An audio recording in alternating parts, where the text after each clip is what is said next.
Hey, capacity builders. I'm so excited to be here with you today. The last episode of this season, deepening our individual awareness. I don't know about you, but I learned some things about how my identities impact me, and I got some new understanding about identities I don't hold. Now, if you're anything like me, once I get new insight, new awareness, I want to apply it, right? And let's be honest, this time of the year, we're all thinking about, hey, what's our goals?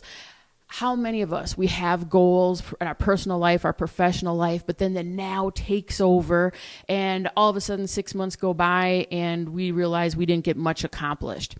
So I want to go through one of my favorite tools. Now, as you guys know, chapter 4 in the book has tons of tools that we can use at an individual level, we can use within our institution, our department, and I use in communities, entire community-wide initiatives. So I'm going to go through this first tool that helps us identify our now, create a future story, and then make a plan to get there. So let's dive in. I'm going to demonstrate this tool by showing you how I use it with the young people in my life. I have 11 godchildren, and then I have 3 of my own children. And at different times in their life, I have used this tool. Hold up now. If you listen to this tool and you like it, don't right away go and try to use it on someone. Don't like sit down your teenage kid and go, hey, we're going to do this tool together, okay? Because what happens is if we don't use a tool on ourselves first, when we go to use it with somebody, it feels to them like we're using a tool on them. And let's be honest, we kind of are. We're taking a tool and we're using it on them. So always use this tool on yourself several times so that you get comfortable with it, using it for yourself, and then you can share it with someone. You can share it with the young people in your life because it feels much different. It'll feel like, hey, this is a tool I'm sharing with you, not a tool I'm using on you. So at one point or another, sometimes my godchildren have come live with me. And when that has happened, I will often sit them down at my kitchen table and I'll do step 1. And step 1 of this tool is naming the now, naming what is going on right now. I don't have young people write it out. I just have young people talk to me. So I'm just like, girl, what's going on in your life right now? And I'm sitting at the kitchen table and I draw because I don't write things down because I can't spell either. Really? This is all I can do. And so I said, girl, what's going on in your life right now? What do things look like? What are you spending your time on? What are you feeling? What is your world? What's going on? And of course, my one goddaughter, she said, well, Mom and I got into it. And they did. They had a huge conflict. So I draw that out. I draw out that, 2 people that have not such happy faces. Yes, you can tell I'm also not an artiste, okay? I will explain why I always draw out things in a moment, though. And then I'll say, well, what else is going on? Well, I don't know if you heard, but I lost my car. Because the young girl that I'm talking about, at the time, she was 17. And then I said, well, how's school? And then she's like, well, it's not bad. And I said, well, girl, what's not bad? And she's like, well, I got 2 A's, I got a B, I got a C, and I got an F. But it's not my fault. And I'm laughing. I'm like, it never is. Well, it turns out she has a conflict with that teacher. Right? And so that's why she has an F in that class. And then she gives me other things that are going on in her life. And as she gets done kind of talking, I title this paper Now. And I point out how all the resiliency that she has, all the positive traits and positive things that I heard. Now, this is one of the places, capacity builders, where we take all the tools we've been learning on this journey and we show up and use it. When we listen to someone's now, it's crucial that we hold space, that we have awareness. Otherwise, we'll react to their story.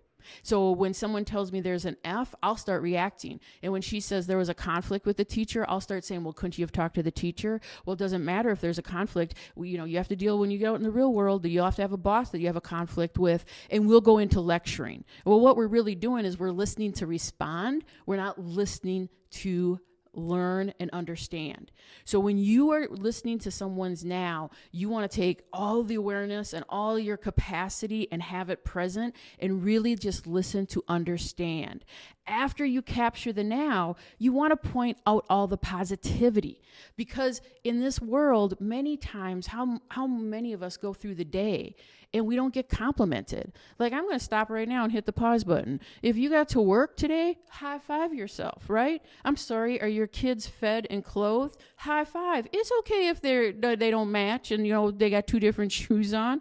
I ain't even going to lie. This fall, I went through airport. I presented all day. And went through airport security. They made me take my boots off, got through security, picked up my boots on the other side. And that is the first time I realized I had two different boots on. I had worn two different boots.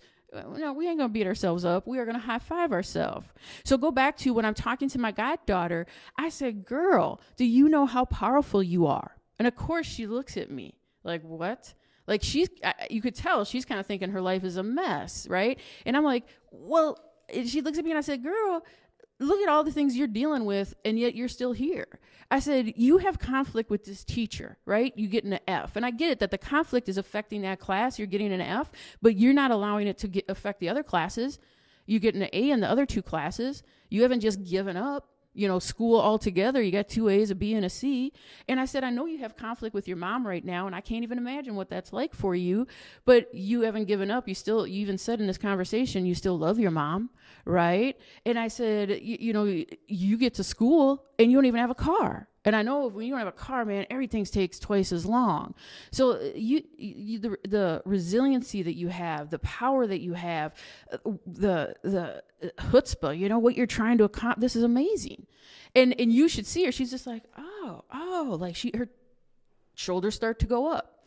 I said, now I want to give you a little bit, some information here. I said, this is your now. And what I'll do is I'll draw a circle around it. And I'll say the now is concrete. And I said, that's why the now is so powerful. And this is for all of us. Our now, we can see it, we can feel it, we can teach it, touch it. Some of us right now, you're just trying to listen to this podcast, but you're getting emails coming in or your cell phone's going off, right? And I even told her, my goddaughter, I said, look, we're trying to do this right now and your phone has been buzzing. And I guarantee you one of those messages is probably your mom.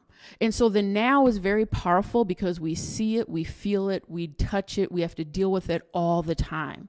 But I said, that if you live in this house, we don't just live out of the now. And now my God kids and my children know this. They've heard me lecture about this enough. And she's right away, she goes, yeah, I know. You have to have a future story. Now that's step 2. So step 1, write down your now. What is going on in your life? For those of us who want to take this step 1 a little further, do a time analysis. And that's where I create a triangle. I will write down all the things I'm going on in my life, but then I put it in a triangle. So what's taking up most of my time? What's on the base of my triangle? Then what takes the next? If you've never done a time analysis, like just go 3 days and clock everything you're doing and write it down, I would highly suggest you do it. I've done it 3 times in my life, and every time it has brought me new awareness. Because if you'd say how much time I spend doing something, I'd be like, probably half an hour. Once I do a time analysis, no, I end up spending 6 hours a day on that, and I just wasn't aware. And so then now we can just write down in general terms what we spend our time on, or we can really go in depth and do a time analysis and kind of organize it in a triangle and show what we spend most of our time on to the least. Once we have the now, then we want to create the future story. And so when I'm working with my goddaughter at the table, I said, now I honor that this exists and this is powerful. Okay, you got to start with the now. So I said, I want to put it over here because you're right. If you're going to live here, you have to have a future story.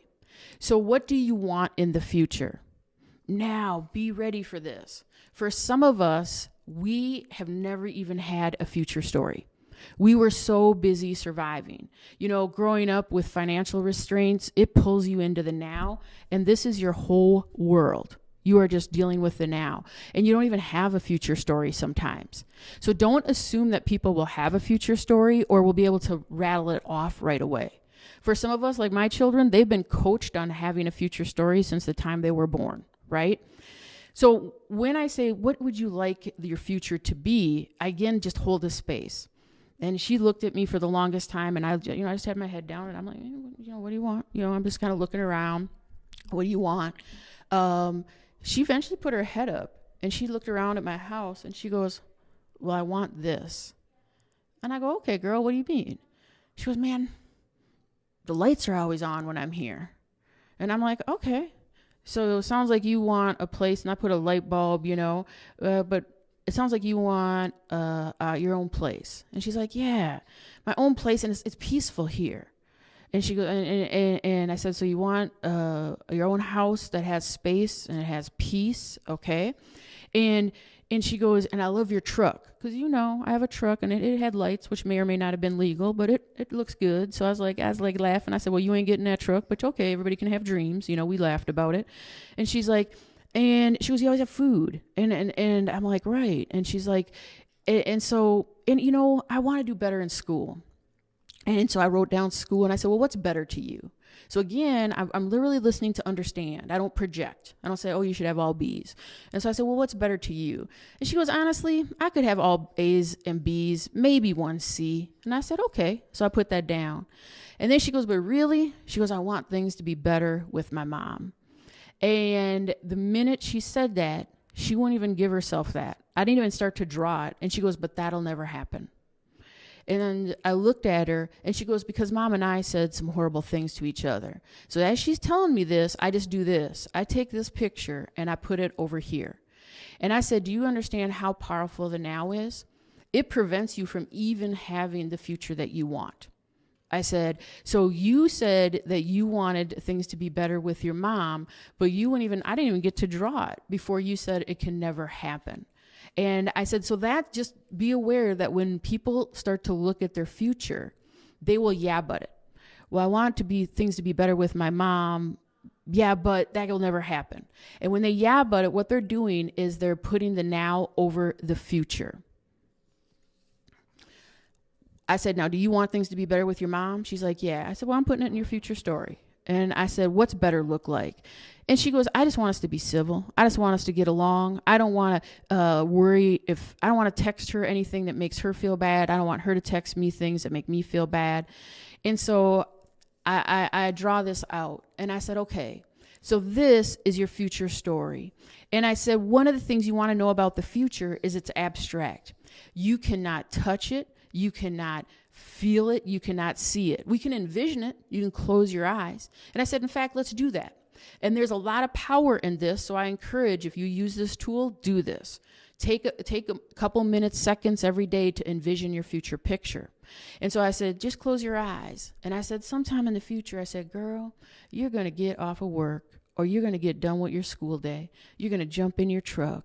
You're going to drive to your house. When you flip on the light, you ain't worried. You know the light's going to turn on. You're going to go to the fridge knowing you're going to make yourself a snack because there's food. There ain't 50 people up in your place. It is calm and peaceful. You get a text on the way to the fridge. You see it's from your mom. You're not stressed out. You don't have that thing in your stomach because you and your mom, you all been civil. And you could see her just light. Like she has her eyes closed and I'm just living this future story out for her. She's like, yes, yes. Right? So she comes back and I said, okay, so in your future story, can you make 2 stars for me? What are you passionate about and what's a priority? And so this is step 3.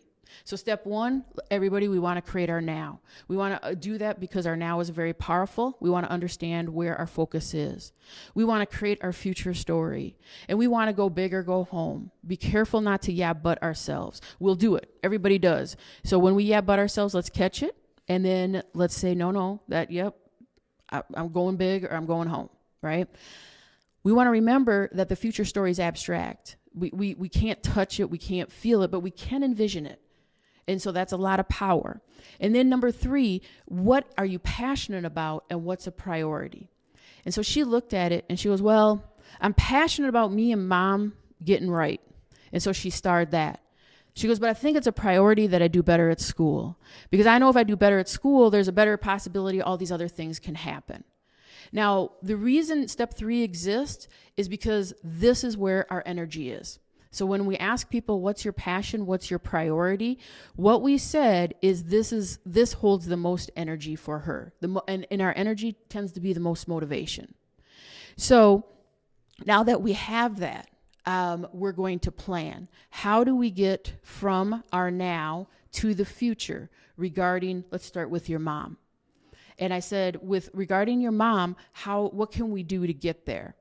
And of course, right away, she said, I don't know. Jody, we said some horrible things. I don't know if we can ever make up. And quite honestly, I don't know if mom will ever forgive me. But let's hit the pause button before I talk about planning. Capacity builders. This is where awareness is so helpful and needed, because our experience in the societal system has taught us to plan differently. See, some of us, and I talked about this in some previous episodes, some of us, we're really abstract thinkers. We hold abstract, and abstract thinkers often like to plan into the future. They like to start here and just plan right into the future. But there are some of us, we are more concrete processors. We like to draw. We like to touch. We like to, we're going to process outside of the head. I'm a concrete processor, and it's not either or. Every human has the ability for both, but I'm heavier in the concrete. I often say I think in pictures, and that's why I have drawings in the book, and I use mental models all the time, because I'm concrete. If you're a concrete processor, planning in the future seems overwhelming. And a lot of times teenagers, they're still developing that frontal lobe, and they're developing how to process abstractly. Some teenagers have had years of experience, and so they're a little more developed in it, and some are not. So when I ask someone, how do we get there? Watch people's face. Sometimes they just blank. I have no idea. And so for that person, what I will do is I will plan backwards with them. See, if I'm not aware of my style and how the societal system and my identities and how my experience affects how I show up, then I would just start planning with this person. And what slowly happens, let's be honest, is we take over.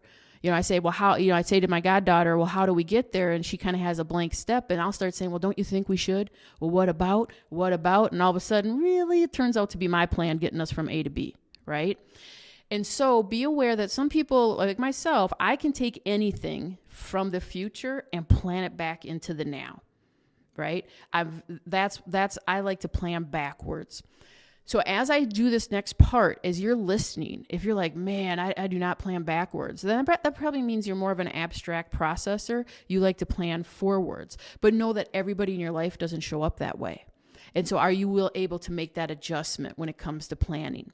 So let's go back to my goddaughter. She wants things to be better with her mom. And I said, well, what would that be like, look like? How do we, what do we work on with that? And of course, she had the blank look. Oh no, we said horrible things. I don't know. And I said, well, let's take this piece of paper. I said, this is going to be let's just plan it backwards. I said, tell me what it would look like if you did get along. Like you said, you wanted things to be civil. What does that mean?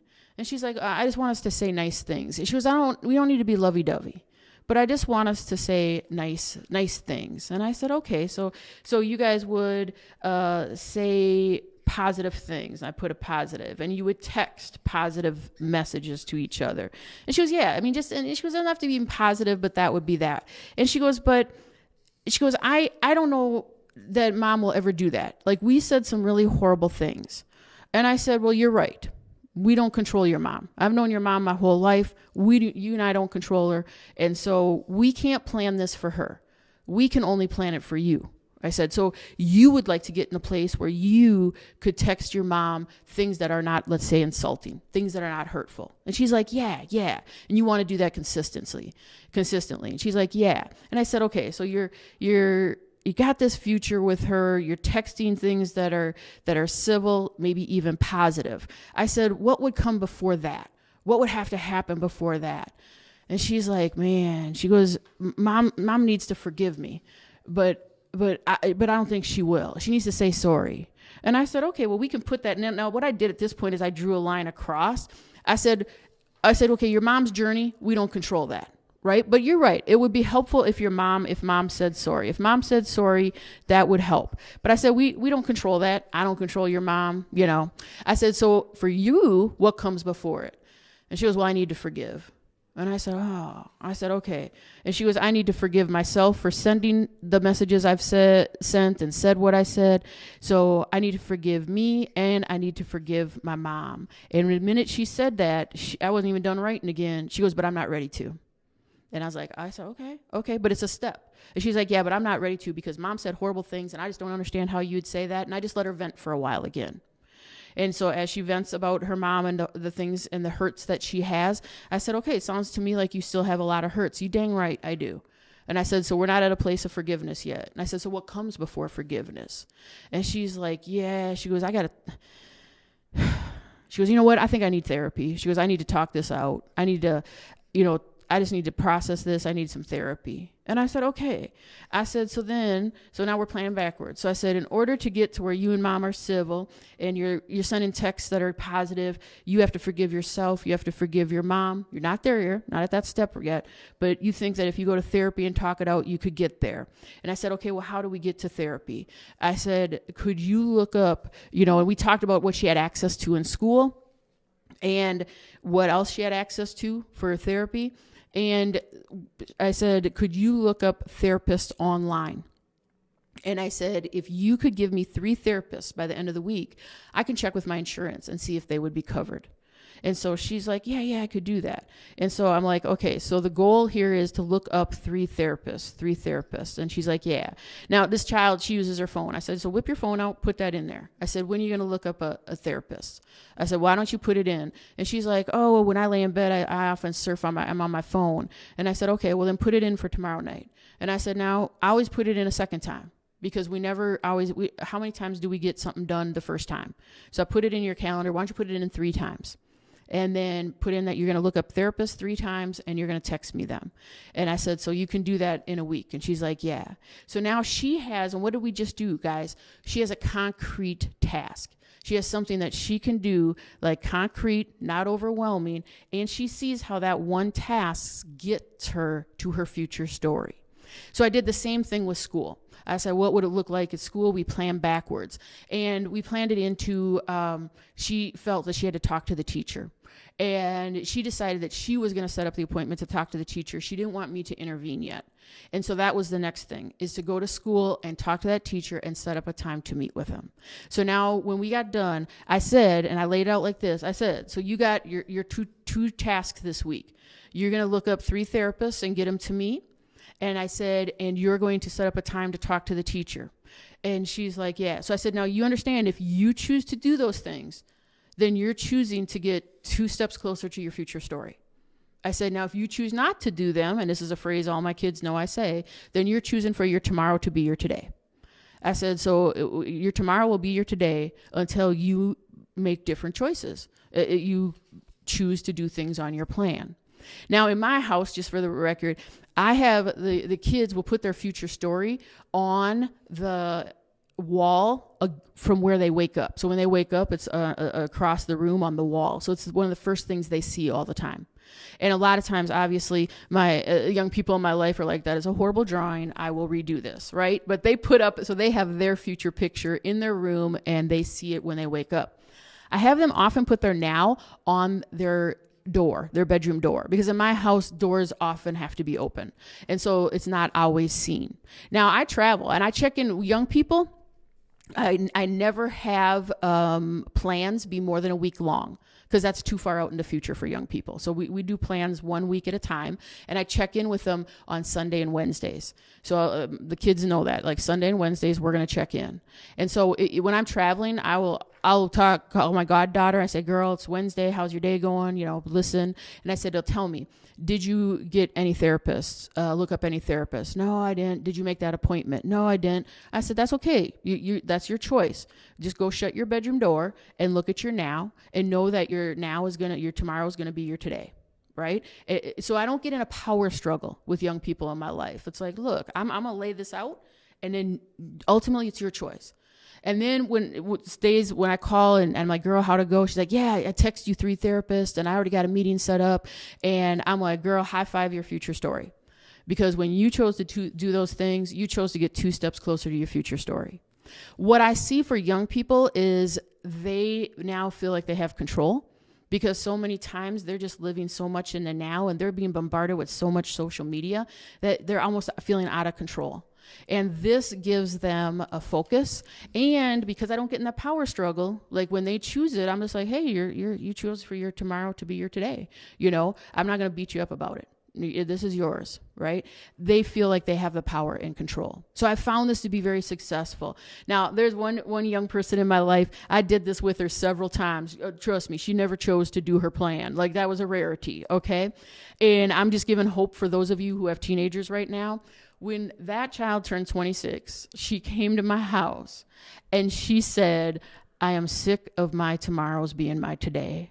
I'm ready to work on this. And I get goosebumps saying it because you know me, I bursted out. I was like, oh my gosh, I didn't think you were listening. And she looked at me and she's like, well, you did it enough times. I had to hear it. And I'm just like, oh, I didn't think anything was getting through.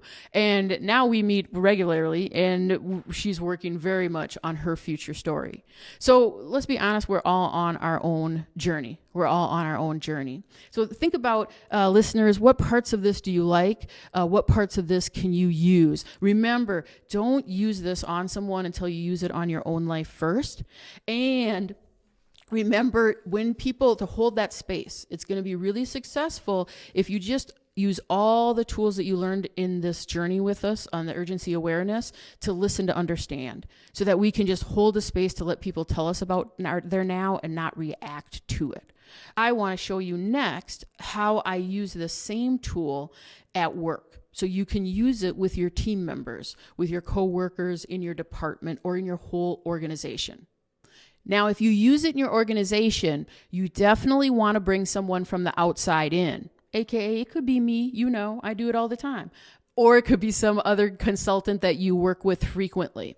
But you do not want someone within the organization to do this, because it's really hard for people to really talk about what the organization looks like now in front of HR or in front of my coworker, because my coworker loves working here and I don't, and I really am not comfortable telling my coworker why. Right?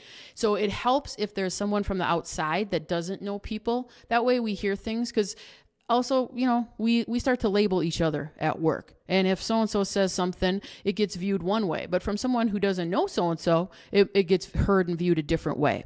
So when I come into an organization, and again, sometimes I will work with an entire department or an entire organization. Sometimes it's just a team. So it might be 10 people at the table. It might be 150 in the room. If it's a organization with 150 people, we will talk about what does life look like now in the organization. And we'll work at tables of like about 10. And they will then take their flip chart and they'll write. And I say, what does it look like now in this organization? Name the good, the bad, the ugly, the beautiful, and know there will be contradictions. Now, organizations that do this with me have gone through the urgency of awareness first. So they already have more awareness that they're showing up with, and they're showing up with more capacity. So when I say, no, there'll be contradictions, and we want to create a space to hold it, that contradiction is okay, people are prepared and willing to do that. So I said, if somebody says, hey, I think this organization communicates great, someone at your table has absolutely the right to say, I don't think we communicate well.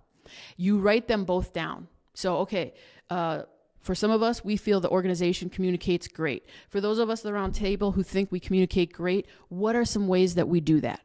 Oh, well, we have a newsletter, and we have our monthly meeting, and we have da-da-da. And then write down, for some of us, they don't think we communicate great in the organization. Where don't you think we do that well? Well, yeah, you're right. We do have a monthly meeting, but it's always the same people talking. And if you ever noticed, I feel that only certain people really get listened to, or their ideas really get heard. And so absolutely, the now will have contradiction. Because of our identities, we show up different. We view the organization different. And we want to do enough work ahead of time. So I never do this tool without us increasing our awareness as employees and building our capacity so that we show up and can really create a now that lets everybody's voice be heard. So once people have written out their now, we put it on the wall, and we go through it as a group and see the similarities, and we see the differences, and we talk about it. And this is really helpful because what we see is, oh wow, everybody doesn't have the same experience I have in this organization.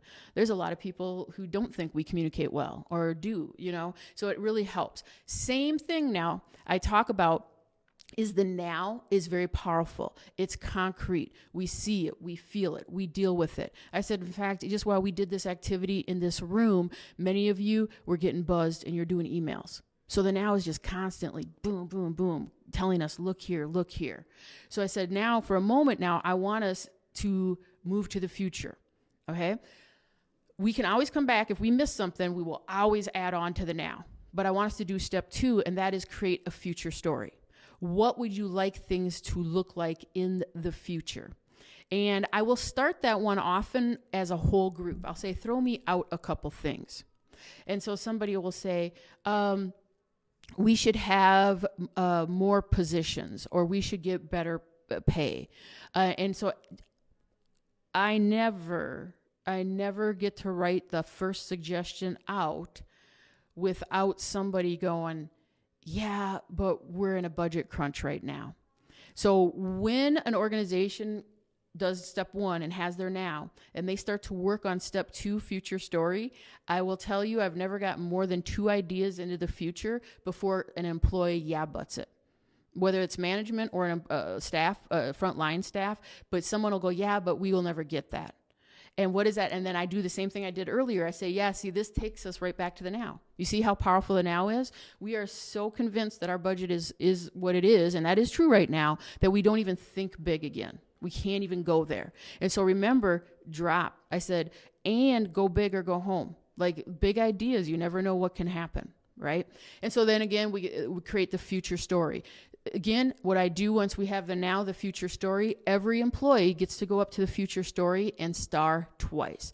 What are in this future story for this organization? What are you passionate about? What's a priority? Because again, our passion and our priority can look a little different. Like I'm passionate about us having increased salary, but I think it's a priority that we, there might be another idea. So then what we do is I tally up all of the stars. And again, same thing. What am I capturing? This organization's energy. So it's not to say that we won't accomplish all the things in our future story. It's just to say the things that got the most stars will be where we start. And depending on the size of the audience, we will then break it up into 3 to 5 or 7 areas. So I'll take the things that got the top 3 stars or the top 5 stars or top 7 stars. And I'll say, okay, well, what got the most stars was increase in pay. So if you want to work on that, you sit at this table.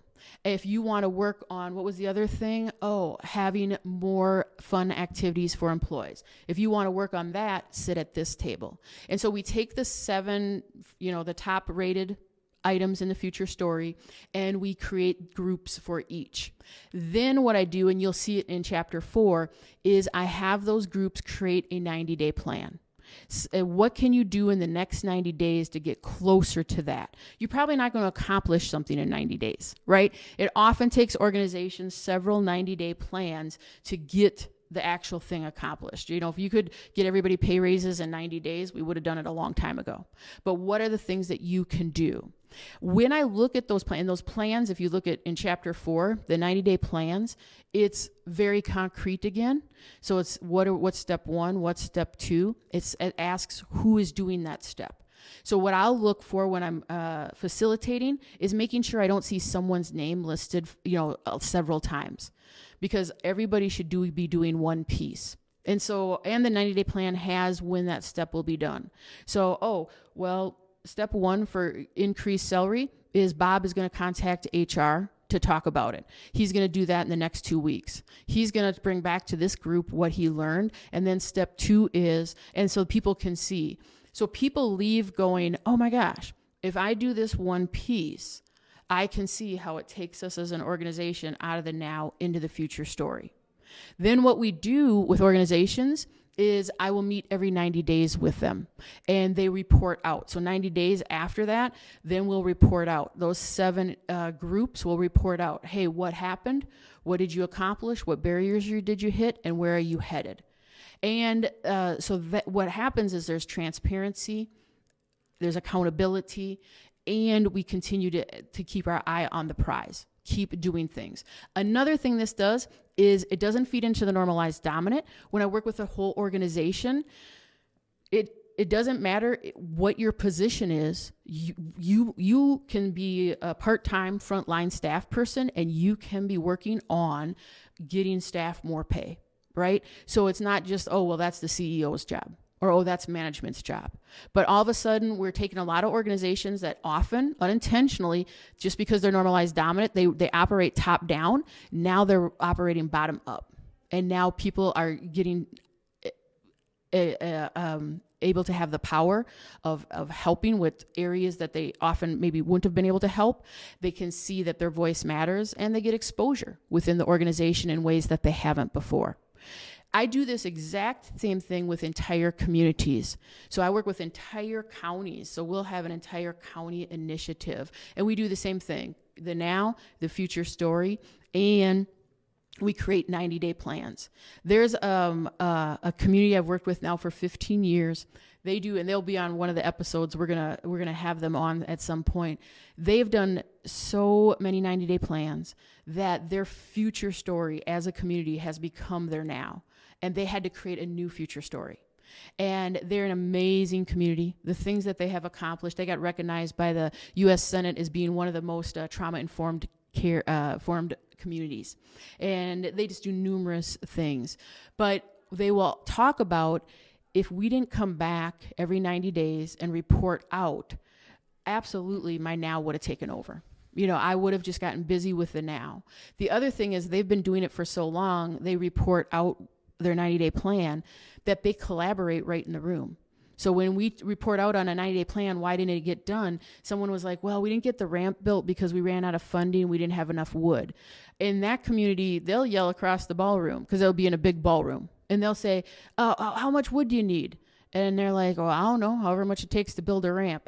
Put us on your 90-day plan, because it was a factory. They're like, we got plenty of wood. We got plenty of material. So put us down, contact us for your next 90-day plan. We'll help you out with that supply. And at one time, one of the 90-day plans didn't happen because they ran out of funding. And it was to run a camp. And so somebody said, well, how much money do you need to run a camp? And they said, well, approximately $10,000. But like I said, we didn't get our grant and our funding. And they said, you know what?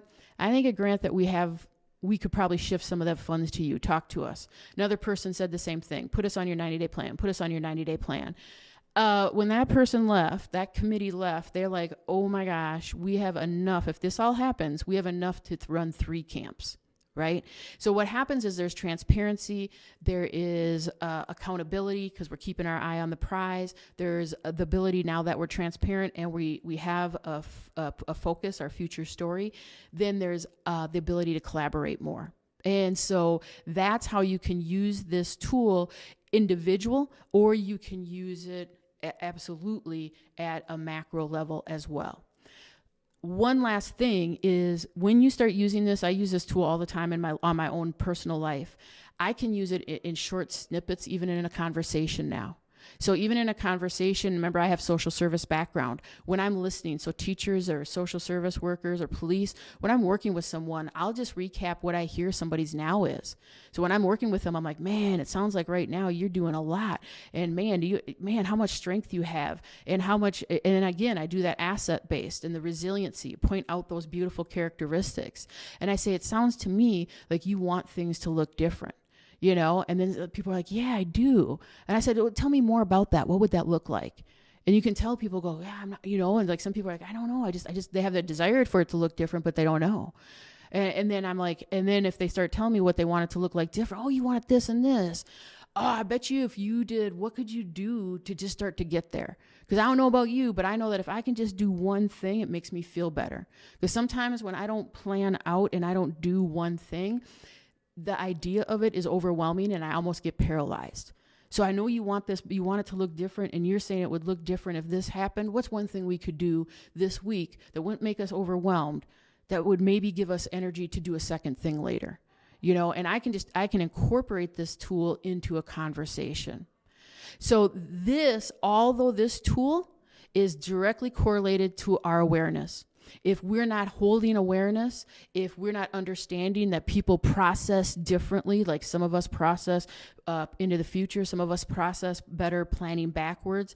If we're not able to hit the pause button on ourselves and hold a space, what we end up doing, we end up listening to react. All of a sudden we're planning it out and we're talking at people. So this tool's effectiveness is directly correlated to our individual awareness. The more we show up with individual awareness and higher capacity, the more effective this tool is. But if we don't hold that, then oftentimes we kind of take over the process and people aren't feeling listened and heard in the midst of it. So I hope that, calendar year's ending, this is a tool that you can go ahead and try on yourself as you think about what you want to accomplish in 2025. I hope you're enjoying all of our episodes and sessions because I am loving doing this. And as always, we welcome all and any feedback because we want to know what you want to hear in the upcoming year. Thanks for joining me today because as my girl Nita would always say, you could be anywhere else, but nope, you chose to be with us. So thanks for being here. Enjoy your new year.